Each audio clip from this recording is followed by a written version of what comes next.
Hello. Today we're going to talk about how to don and doff or put on and take off personal protective equipment for infection prevention.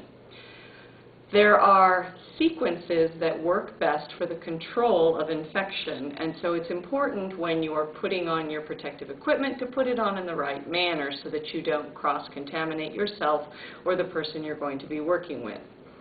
Bear in mind that when you walk into the area, you're probably going to have on more than one layer of clothes. If you're wearing a lab coat over your normal clothes, or you may be wearing a scrub jacket, you have to take off your outerwear before you put on the surgical or sterile gown. So that comes off, and then when you see the gown, what you'll see usually is a nicely wrapped gown in a plastic container. When you pull it out of the container, it looks like this or something similar. So the gown goes on first, and probably the most important piece of information is if you're at all not used to using personal protective equipment, you should have a buddy with you. I have a buddy. I'm going to ask Catherine to help me because we want to make sure that the thing does what it's supposed to, which is protect the patient from you, or conversely, you from the patient. So you've got these fun little ties which go around the back, or if you're thin enough, can actually come back to the front and tie in the front.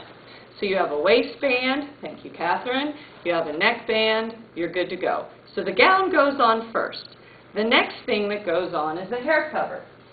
Those of you with hair pulled up or with short hair may wear the surgical scrub cap that you see physicians walking around with their surgical shoe covers when they're outside the OR.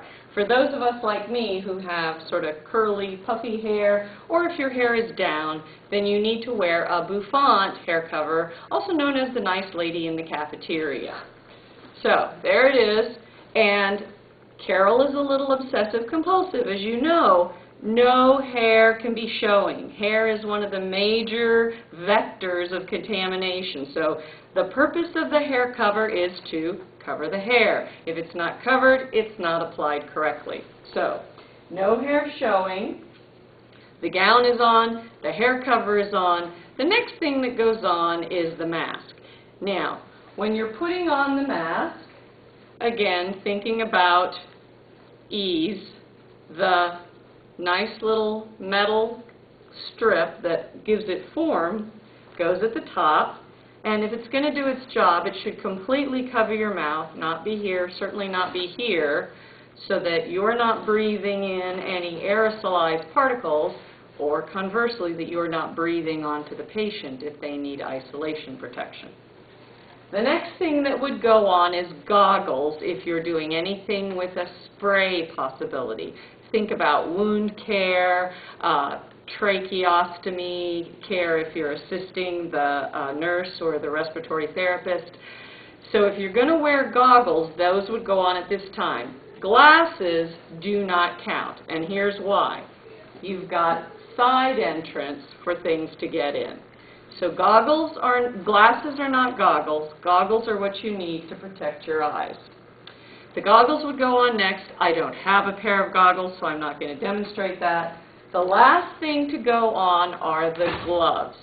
We're going to pause the tape now because we're going to set up how you put on sterile gloves, which is different than how you put on your basic exam gloves that come in a handy-dandy box.